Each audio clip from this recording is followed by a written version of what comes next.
Halo semuanya, balik lagi sama gue Kryptondo. Jadi di video kali ini Indo ingin curhat lagi. Ini bukan curhat market tapi bisa dibilang curhat realitanya saja ya.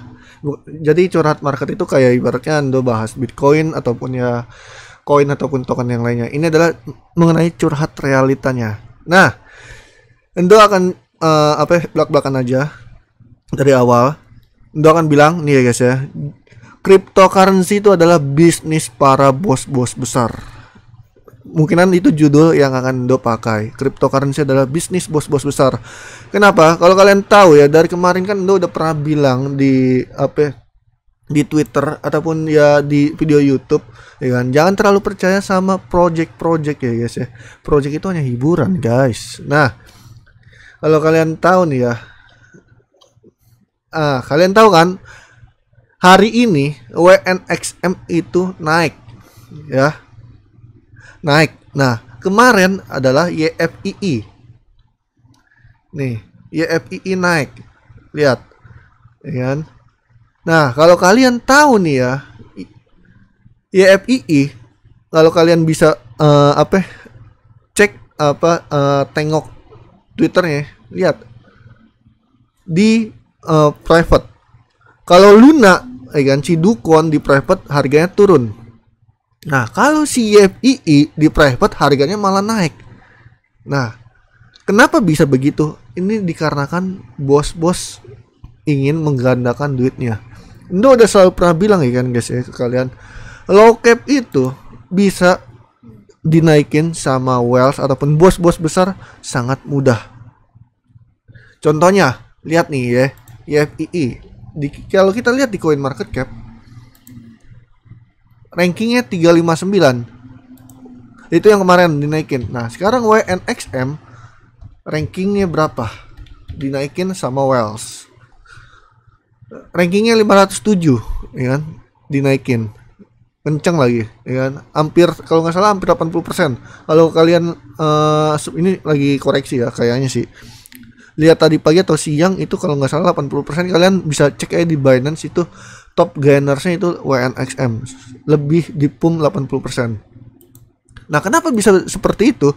Dikarenakan ya, kalau Anda lihat nih ya, si FII kayaknya nggak ada fitur future market di Binance kalau nggak salah ya. Bentar, ini Anda udah masuk ke fitur future market ya. YFII nggak ada, adanya cuman YFI doang, itu harganya 6 ribuan ya. YFII nggak ada ya. Nah, kalau WNXM kita lihat nggak ada juga, ya kan. Jadi kenapa bisa dinaikin kenceng seperti itu Ndo? Dikarenakan sangat mudah kalau misalkan ada future market, ya kan. Jadi kayak contohnya Bitcoin, ini Bitcoin sangat mudah dimanipulasi sama Wells. Jadi kalau misalkan ibaratnya Wells punya dana besar yang cukup sangat besar ataupun segambrengan para Wells itu untuk nge-short, ibaratnya Bitcoin bakal longsor. Nah, kalau misalkan dana besarnya itu dimasukin ke long ataupun diakumulasi untuk pembelian untuk dinaikin, pasti akan naik juga. Nah, YFII itu nggak ada future market, jadi sangat mudahnya untuk dinaikin, karena apalagi low itu market capnya sangat kecil, low cap bisa dibilang ya.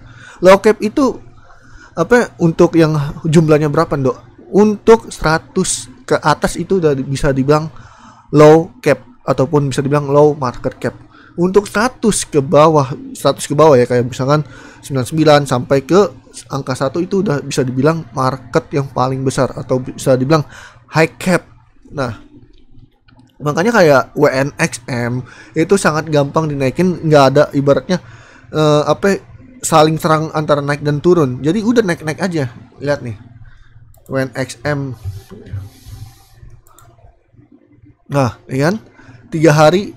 Nah, ini market daily ya, 3 hari langsung tuh hijau semua. YFII kita lihat noh, tuh 2, 3, 4 noh, 4 hari naik candle hijau. Maka itu sangat mudah untuk dinaikkan sama Wells. Nah, kalian yang udah ibaratnya take profit di sini, mantap. Intinya jangan masuk lagi, tunggu dia bener-bener ke bawah, dikarenakan pasti ini ikut Bitcoin. Hati-hati aja ya guys ya.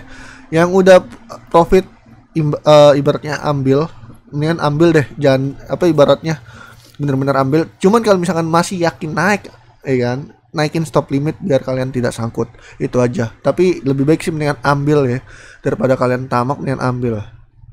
Nah, terus udah gitu juga nih ya, Solana, kalau kalian tahu ya, kenapa Solana waktu itu ada vote yang katanya, kalau nggak salah udah bahas deh di komunitas YouTube, sama di Twitter juga udah ada. Cuman di Twitter kayaknya udah ketimbun-timbun guys, jadi mas juga apa cara apa melihat-lihat nih.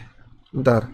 Nah, 5 hari yang lalu nih, ini ada berita buruk tentang Solana. Tapi ini Indo nggak tahu bener juga nih ya, ini berita buruk atau enggak. Tapi kalau kita lihat nih kan, pas Indo posting seperti hal ini, ya kan, terus udah gitu ada orang yang posting katanya Solana itu akan menjadi koin micin. Tapi lihat balik lagi guys, Solana malahan naik, nggak ada turunnya, dia malahan ke $40 sekarang ya. Nah, ada gitu juga di Twitter Indo udah ini deh, bentar. Nah, Solana membikin smartphone namanya Solana Mobile.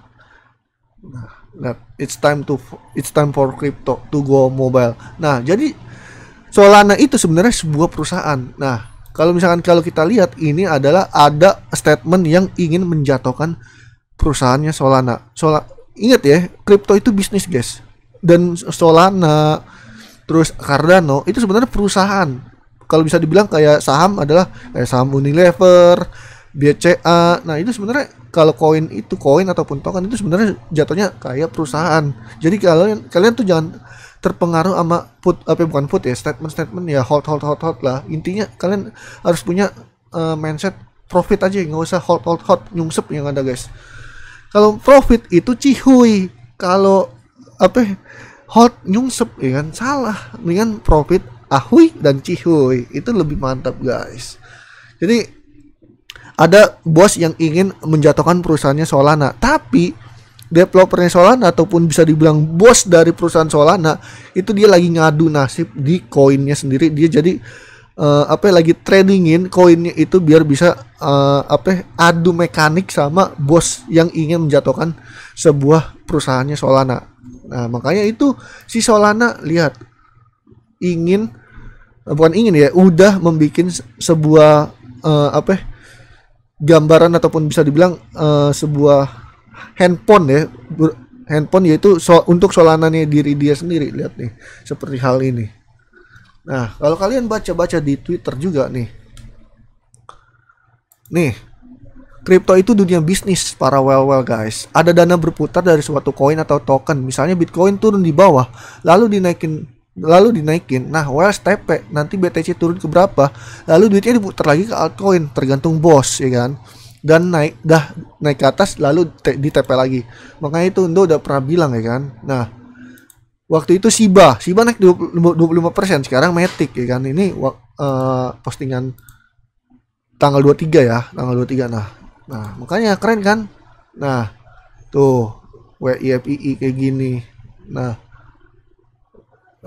kalian bisa baca-baca di Twitter Indo. Kalian bisa baca-baca lah. Nah, tuh. Ini yang beli YFII di harga bottom. Cihuy banget. Sumpah, pokoknya profit banget dah itu. Untungnya bisa dijadikan ETH ataupun dapat banyak BNB kalau dibeli juga ya kan.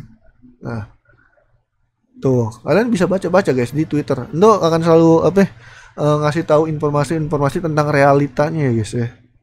Nah. Nih, terus ada ibaratnya followers Indo yang bilang kayak gini. Dia update status terus Indo retweet. Nah, masuk kripto sejak November 2021 dan selalu DCA. Kalau harga turun, DCA adalah nasihat gagal sampai saat ini. Emang benar DCA itu adalah nasihat gagal. Emang benar guys nih. DCA adalah hal yang untuk bikin jerak. Profit adalah hal untuk bikin senang ya kan. Yuk ubah mindset, jangan hot ya kan. Jangan hot dah guys ya. Mendingan ahui aja dah, bisa dapat profit itu ahui guys. Nah, sebenarnya mau hold aja itu boleh terserah kalian juga. Indo juga nggak ngelarang ya kan. Tapi kita harus bisa melihat realitinya market sebenarnya. Aslinya kripto itu kejam buat yang hold guys. Cihuy buat yang trading untuk cari profit, karena kan kripto itu bisnis para bos-bos besar ataupun whales.